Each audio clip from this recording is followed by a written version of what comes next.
A very good afternoon to you, our viewers. Welcome to another wonderful episode of Punch Sports Extra. My name is Shegun Odun. I have my co-presenter here, Eniton Daramola, looking wonderful as usual. Thank you very much. All right, it's another day for us Good to afternoon. do Punch. Good afternoon, of course. It's another day to do Punch Sports Extra to give you the very best of updates happening in the world of sports. It's 1 p.m. Nigerian time, like we always do. Beginning very quickly with the front page of Punch Sports Extra, the print version. And you can see the Super Falcons leading with the big picture there. The Jollof War, like we like to call it now. Nigeria versus Ghana is friendly just before the WAFCON begins. Guess what? The Nigerian Super Falcons won 3-1. It was 3-0 when I was observing. I divined it and then 3-1. And I was asking myself, oh my goodness, why did they allow them score? A penalty from assistant to Shuala, the returnee, a goal from captain Rasheedat Ajibade, and one other goal. It was 3-0 before somehow the Ghanaians got a goal. Anytime, just before we leave, the plane says, hey, it's time for us to go for our tents. And we are destroying Ghana. In the other game against these Europeans, we had a 0-0 draw. What's the name of this country? I'm seeing their flag, but somehow the name is not coming to me. We had a goalless draw, but we could have actually won that encounter. But we went against Ghana. We didn't score 1, we didn't score 2. We scored 3. Are we ready for 10? Oh, well, I think absolutely we are ready for 10. But, this is a warm-up game. You understand? Let's not get too excited so that we don't get distracted, because excitement sometimes can bring distractions. However, you need to give kudos to the Super Falcons. We are like the queens. I don't want to use you can't use the word kings. We are like kings of, Africa. Of and, course. I'm going exactly. And La Decima, like you say, is just around the corner. However, don't get too distracted. We need to take everything one step at a time. It's just a warm-up game. When it comes to the major tournament, big business, different, entirely different. Underdogs can just, pop up, spring up, thank you very much, and then pull up unwanted surprises. However, if anything can actually, get it done, who else other than the Super Falcons? There's experience, there's exposure, and then there's youth. Fresh legs and all of that. Exactly. All right, let's see what happens. Still talking about the front page. We'll move over to the segment of transfers, even though there's a whole different segment for it later. We'll be talking about some other transfers. But this is the third bid. The Red Devils, Manchester United, are training for Brand Mbeumo, the Cameroonian, and it's becoming messy, this deal. Somebody said, if you want to get a player, get the player done in a week. Look at the way Chelsea did João Pedro, no noise. Other guys are doing other guys, no noise. But United must be the always. No. Because you don't know the the nitty gritty of this. You don't know. United wants the player. The player said yes to United. A player, he already said yes to United. And this deal should have been done and dusted. Then rumors started coming up that Tottenham were interested in the player, and it was just rumor. I felt that it was just, a tactic to get Manchester United to cough out more money for Brand Mbeumo. You understand? And I think, personally speaking, I think Brentford are, are just unfair in this treatment. They're unfair? Yes, I won't say. I understand that it's business, but when you have a player who has just 1 year left on his contract, and then you are trying to get almost 70 million, if I'm not mistaken, out of the player. He's their best player. He's their best player for they lost just Ivan Toney, one he season. became the key. For one season. Yes, I'm not undermining his capabilities, trouble. you understand? Oh, they'll definitely be in trouble when he leaves, and not just him. They already lost their coach, so they are trying to start off afresh. Look at what they are However, losing. they need to let this guy go. It's obvious he doesn't want to go to anything else other than Manchester United. Yeah. So let's just get this deal done and let's move on. There are other bigger deals that we are expecting, you understand? So I'm expecting this kind of saga should be for a player like, Osimhen. And not downplaying the abilities, or you understand, or the But it's supposed to be a straight deal. Exactly. The guy wants to come, get it United wants to Especially buy him. the fact that it's between, Premier League clubs. Let's just get this done and let's move Maybe on. 65, 70 million and, And I done. think Manchester United really needs to stamp their authority when it comes to things like this. Don't allow transfers to drag on like this. Yeah. If you have a certain target amount for a player and the club is, proving stubborn, walk away and get because Transfers. Can they afford to walk away? They can afford to walk away. It's Brand Belmo. It's Premier League tested. They need him next season. Shegun, permit me. They can't afford to walk away because when it comes to transfers, teams like Manchester, especially of the caliber of Manchester United, they have like a list. There's always somebody on top of the list. So ABC, and definitely B cannot be far worse. You understand when it comes to A. So if you are not getting A or they are trying to prove stubborn, move on. Always be the big, the big team that you should be. Otherwise, all other teams will do that. You understand? All right. Still talking about the front page. Moving on, even though Enito has mentioned his name already, he never gets out of the headline. In the last 1 year, if he goes out of the headlines, probably for a day or two, he comes back in it, either for good or for controversial reasons. Victor Osimhen, ex-African Footballer of the Year, and Napoli are already having him on their lineup for preseason.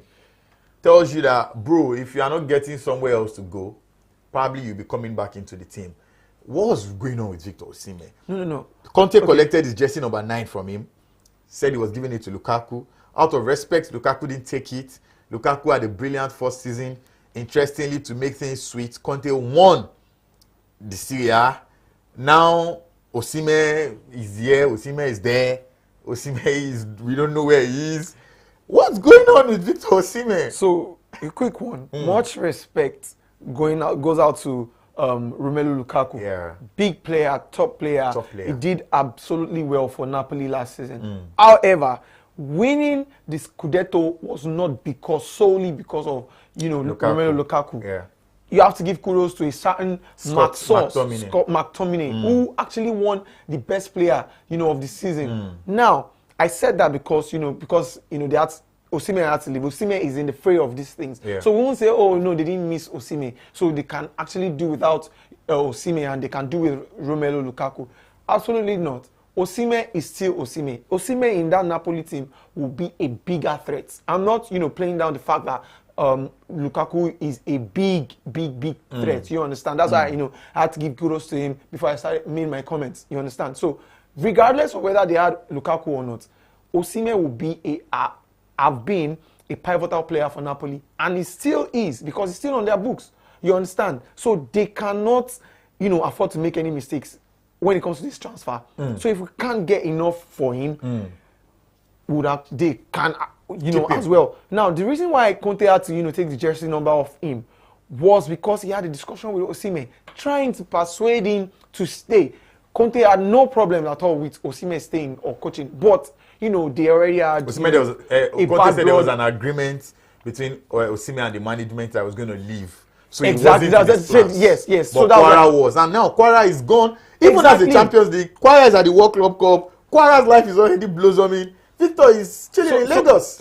No, try to get my point. So I'm just saying that, try to establish that. What's his name now? Antonio Conte had no problems with Osimhen. Osimhen had no problems. You understand? In short, he wanted Osimhen to stay, but after the discussion with Osimhen made it clear, and that's being truthful, and that's being plain. That's what you should expect of any professional, and that's the deal because of the bad blood with the management. Now, they cannot afford to let Osimhen leave. They tried to force him, let me use the reportedly, tried to force him out of the club to Saudi Arabia. Unfortunately, I think we really need to respect Victor Osimhen for making a stand despite multiple attempts. Pushing me off. Now, why am I saying this?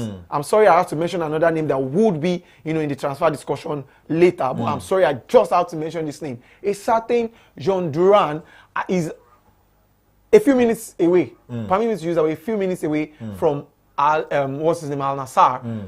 Because just after one season, you understand, and everybody people that were saying, "Oh, if not my brother, if not your brother, we not allow him to go." If after one season, if not my brother is now shipping back to Europe with Fenerbahce, you understand? Imagine. So you need to give kudos to a person like Osimhen for whatever it is. Exactly. But we'll talk about it in transfer segment because we can't talk about transfers right now in the world anywhere. Talk less of Nigeria and not mention an Osimhen transfer matter because it's like the hottest thing at the moment. But very quickly, the last thing for us on the front page this morning before we leave is that Uncle Kenneth, everywhere I hear them call him in Super Eagles settings, he says, senior man, Uncle Kenneth, bros. Kenneth Omero has gotten the club and is in Cluj Bros no dey comot. He just dey, Leganes at one point. Yeah, It was just this money. Make the money. Good one for Kenneth Omero. Absolutely. He's in Cluj right now. One of the guys that won the AFCON for us in 2013. Now, bros, OG. Because respect. None of these guys was playing then in 2013. AFCON, none, not Osimhen, nobody in the Super Eagles, not even Ekong, who used 10 years in 2015. None. It just so is a real. I think Ahmed Musa. Yes, Ahmed Musa was in that. Oh no, obviously. Ahmed Musa was in that because Ahmed Musa has been going to World Cups and all that. But good one for Kenneth Omero, back on the European scene. At all. You collect your money. Nine bad pass. But it's going to be a big addition rather, I beg your pardon, to his new club because he's coming with a whole lot of experience. And when you have somebody like that in your team, it can be a very good blend with the youth and then the entire team, the older players, and then the experience that he brings into the team from Spain to from Africa. It's a big deal. And it's a good one. He's seen it all. Exactly. So we just wish him a good run, and hopefully he stays fit. That's most thing about Cluj. They're always in Europe. They're always somewhere, Europa, hanging around. So I'm not sure as I speak, but there's a strong possibility that they will be somewhere, even though the conference. They will be somewhere. They're one of the big guys in their league. So and he will probably even win the league. So the big guy is getting a big player. It's a win-win. All right, fantastic. Congratulations to Kenneth Omero. Very quickly move away from the front page now, and we go to the biggest money spinning event in the world at the moment. What am I talking about? The Club World Cup. The big boys are being separated from the boys at the moment because, of course, for you to be at the Club World Cup, you should be a big boy. So the big boys are being separated from the other boys. We saw what happened over the weekend. The knockout segment is here, and let's talk about Messi and his guys. Inter Miami getting knocked out by Paris Saint-Germain. 4-0 it was in the first half. I was expecting a drubbing, so I took out my AirPods, left the movie I was watching as I was watching the game, thinking that perhaps we'll get to it. A record will be set today that a team Messi is in is getting better. I don't think Messi's been in any team that gets beaten 6-0. So I was really looking up. Was he not in that team that Bayern Munich, the Barcelona team? 8-1 now. Was it not 7? No, it was 7-1. Was it 7 or 7-2? So they were dropped. They were like... Yeah, they were properly beaten. I was expecting... 8-2. So they 8-2. It was 8-2. Yeah, so when I saw 4 in the first half, I was thinking maybe we'll see another 3 or maybe 4, maybe God knows 5. Me, I was just Oteism. But at the end of the day, like a friend of mine said, you don't even in any way expect Inter Miami to beat Paris Saint-Germain. But it was a good show. The big boys indeed showed themselves. There was João Neves, there was Vitinha, Messi showing flashes, and Luis Suarez. But I never did the best team won. Oh yeah, absolutely. The best team won. The European champions, won. Like you said, you don't expect, an Inter Miami to, against PSG. However, there are days where you'd expect, an upset and things like that. But, you can't just, take it away from them. I know, some people like you have been making it a case of Messi's Inter Miami. You understand? But then he doesn't own the club. But however, because he plays for Inter Miami. When he was scoring that free kick, it was Messi's Inter Miami. Oh well. But then, permit me, a certain Zlatan Ibrahimovic that come to the rescue of Lionel Messi, saying it wasn't the rescuer. Yes, you understand. Saying it wasn't Messi's fault. Yeah, Messi that was played against. Oh my goodness, But I did not expect that comment. You don't make a mess of somebody's teammates. People make their living from oh man, you don't make a mess of that. But that's just classic Zlatan, I guess. Exactly, Inter Miami are out of the Club World Cup. Yeah, they made some good money though. Group stage, if you get a win, 2 million. If you get a draw, 1 million. If you lose, nothing. And they did get some wins. I think a win and a draw, exactly. And then they qualified to the next round. I think that was about was it not 10 million? Yeah, I think about $10 million for qualifying. So it's like any game you win, just the money spinning. I wish a Nigerian team was in this tournament. Anyway, we have time. We still have time in the future. Oh, yeah. If Remo starts continuing on this level. And if the Club World Cup doesn't get scrapped, because some persons are angry. There was exactly even comments. Even apart from Jurgen Klopp, what's his name now? Chelsea's coach was just fuming. Exactly. And I'm sure there are other players people currently playing the Club World Cup who do not really want to play in this tournament. The Bayern Munich CEO was saying that, you guys earn 20 million euros a year, 30, 40. So if they say play football, just play football. Well, I still Pep don't Guardiola also understand. said the same thing. Pep Guardiola also said, they are not the ones in charge of the calendar for football. It's UEFA, it's FIFA, and so on. And that the guys in charge, whenever they create it, they have to follow. What I still don't get is the fact that you still play the Champions League and then you go for a Club World Cup tournament, more like you're playing a World And there will be bonuses for these guys, though. Well, okay, well. Perhaps it's not always about it's not money. For everybody, though. It's for the teams But that I think are it's good enough to qualify. It's good for teams from Africa, from other leagues like the American League, exactly, and Brazil to come participate, and then you get to see some talents. It's I good. really know it's who's good. Exactly. All right, talking about talents, talking about Brazil, like Anyton was making mention of. I was expecting a fantastic game in the encounter between Flamengo and Bayern Munich, and indeed, it was football, the best of football on display. But at the end of the day, the best team as well won, created more opportunities, were more clinical, had better players. But at the end of the day, I think it's congratulations to Flamengos. They did put up a fantastic display. But hey, Bayern Munich, no be play. Yeah, congratulations to Flamengo. Yeah, but like you said, Bayern Munich, no be play. So I think another thing that this tournament has really done is the fact that it has really showed us the behind the scenes. Now, why do I say behind the scenes? Because most of the time we feel that football is only the Premier League, La Liga. But guess what? There are people in the grassroots. There are people in the lower divisions. There are people in the Sunday leagues, or what's it called? Exactly. Sunday leagues. So there are leagues like that. In England. In England. Yeah. So that it allows people to achieve dream. I have a friend of mine who really can't go pro. League. Yeah, he plays. Wow. He plays. They so have he goes a tournament. to work and then goes on Sunday. Yeah, Wow. they have and a tournament weekend. Nice. I'm not sure whether they get paid. Sunday league, they get stipends. Oh, okay. Well, I'm not all that sure. We call it atolato. Oh, okay. So what am I trying to say in essence? That it just really exposes the entirety of football in itself as a business. As a business. So over this weekend, I had the opportunity to watch, a grassroots football, a tournament, and it was amazing. I've never really been excited about local football as like that in Nigeria. Yes, in my area in Surulere. So it was really, really interesting. I saw a free kick, in the group stage, and I was blown. Like I'd never seen it. Was a world class. It was just interesting, and it goes to show, the level of things, because it's not always at the top.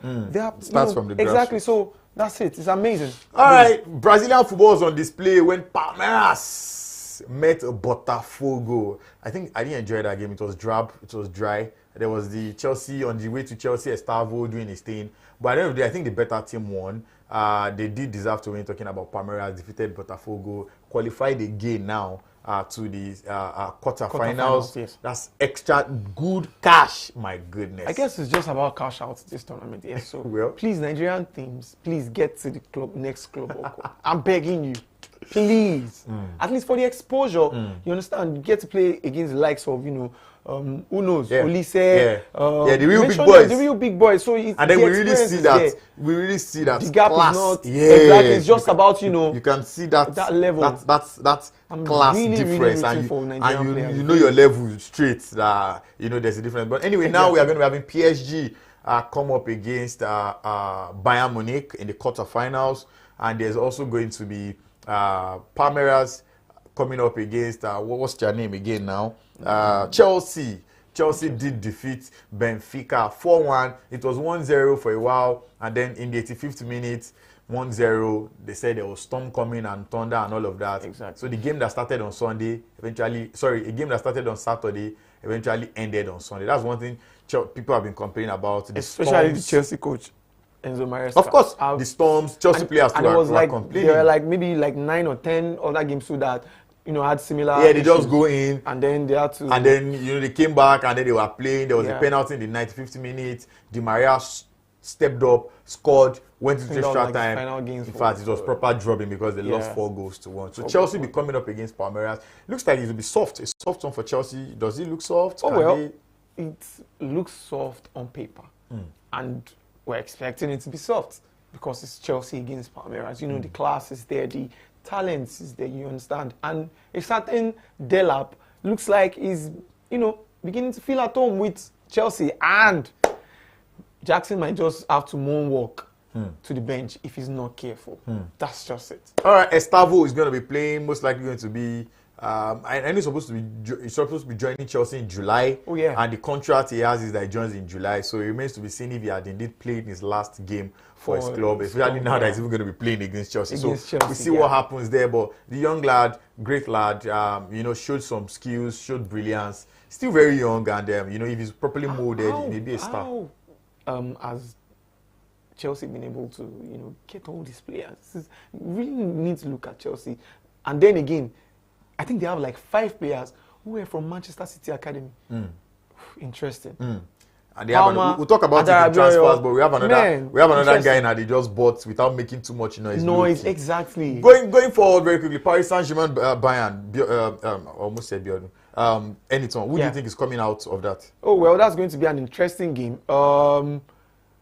It's going to be interesting. They failed to meet in the Champions League because Inter knocked out Bayern Munich. So we're going to see what we almost it will be fire because Harry Kane, there's no stopping Harry Kane. Olise is on fire. And then a certain man is saying that Olise is like in the class of what's his name now, Lamine Yamal, that maybe he prefers Olise more than Lamine Yamal because he does mostly the things that Lamine does, and I think they are not that far, from themselves in terms of their age. You understand? Yeah, but I won't agree. Then Yamal is his first year now. Obviously. But then for Nani to say that he's just trying to put the spotlight on on Olise. I like the fact that a Nigerian or not so Nigerian for a couple of years. Yes. Underground hustling with Crystal Palace himself, and I agree. These guys have been. All right, moving on. It's going to be a big match. We have other games still coming up. There's Inter Milan playing today. Yeah, there's Madrid tomorrow. There's Real Madrid playing tomorrow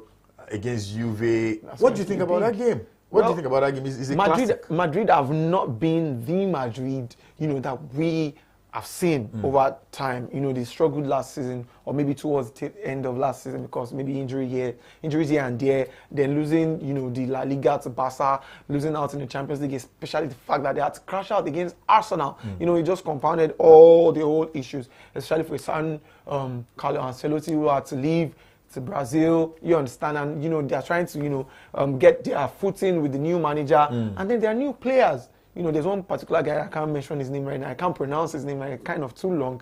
Goulet? No, not Goulet. Goulet is not new. There's a new player Argentine. with the K. Constant, something wrong. Okay, oh, you two can't. Right, anyways, over time, yeah, exactly. Before when it's like when there was Kvaratskhelia, and it was so. It was Osimhen that really saved many Nigerians with that name. So I got it, Kvaratskhelia. I think it's Kelly or something. Okay. Anyways, you pronounce it well. Oh well, you're as much as I pronounce it, But anyways, the game against Juve is going to be an interesting game. But I think Madrid should win that game. It might not be easy. All right. The good thing is, we get to see some of these top games at the Club World Cup. Yeah. We only see some of these games either in friendly games during preseason or when the Champions League is on. But that's one thing the Club World Cup brings to the table, and of course, there's the additional incentive. You just had to mention that. That's why all this.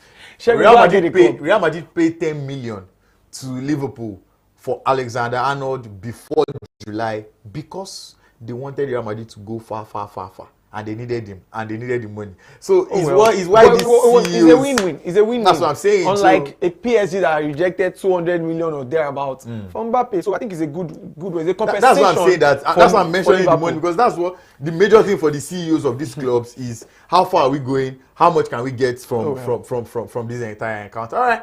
We'll be moving away from the Club World Cup now. Interestingly, we must tell you that the biggest money-spinning tennis Grand Slam competition begins today.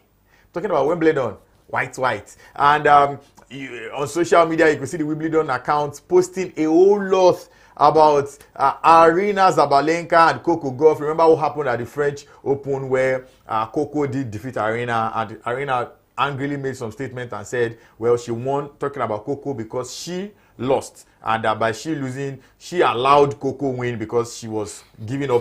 She was trying to say, you didn't congrats, but it was because I messed up. Yeah, it's not because you're that superb.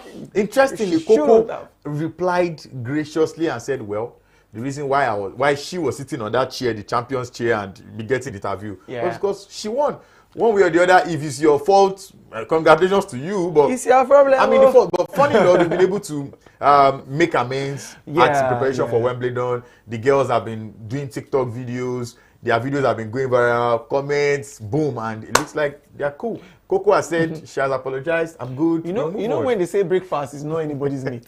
You know when they say that, I think they should also say, or we should also add that emotions can really get the best of anybody, regardless of who you are, regardless of the position you are, regardless of what you command in your pockets. Because losing that final year obviously just showed that it was a big one for her. It really pained her, and she had to make that comment. But I like the fact that they've reconciled. That's it.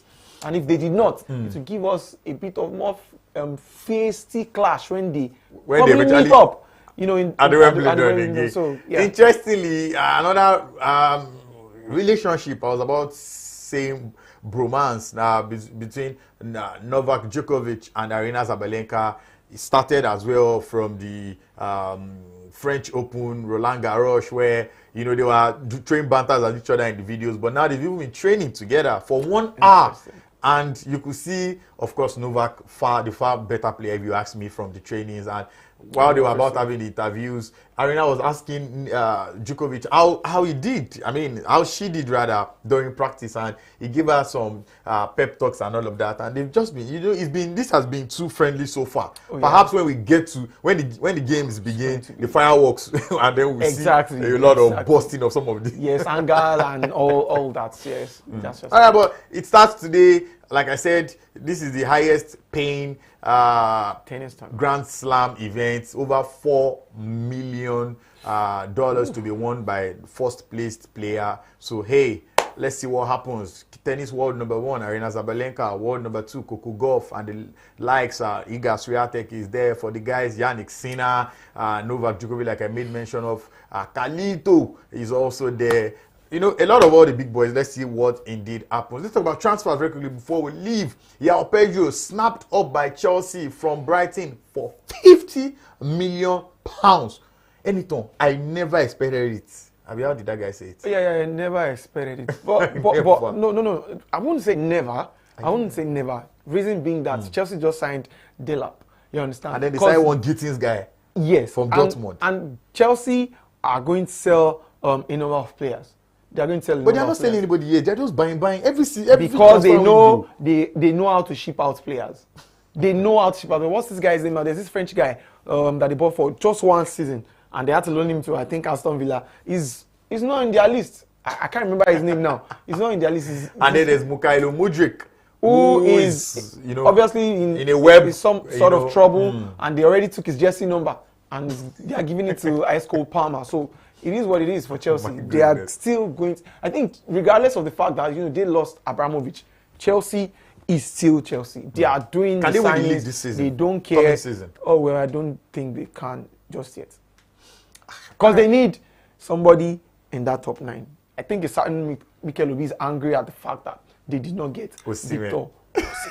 So all right, since talking about transfers, one of the most dragged transfers of this period, Gyökeres and his president have finally gotten into the boxing ring. Exactly. Because at first they were saying, no, it's just... But now, Sporting president has come out to say he's reneging on the agreement of 60 plus 10. Is it 60? Yeah, 60 plus 10. Yeah. 10 in bonuses, 60 outright pay for the player. And then the player has equally said, I will never put on your jersey again. But I don't think it should really get to that.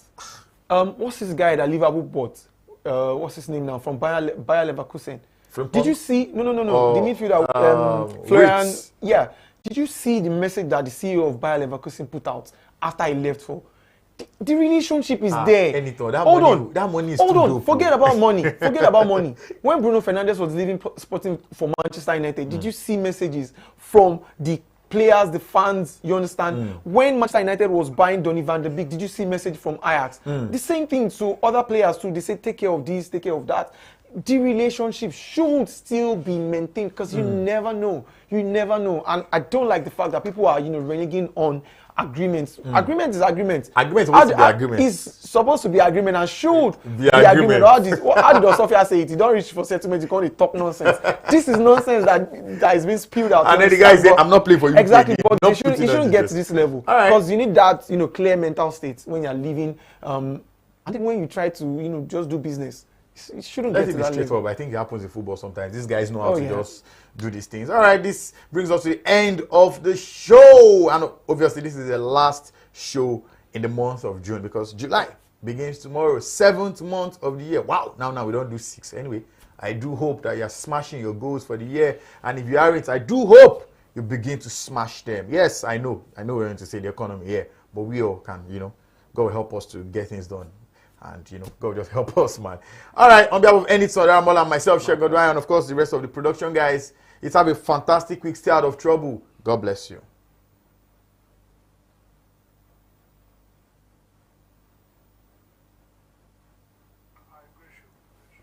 When this guy they talk that time, so we how many minutes more? That's what I wanted to find out.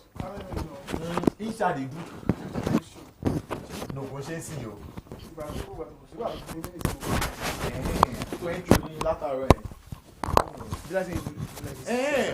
More than 5 hours. No, I did do now. Me too. I don't see. That time we did 2. So I know if you look out. You don't say you use exactly.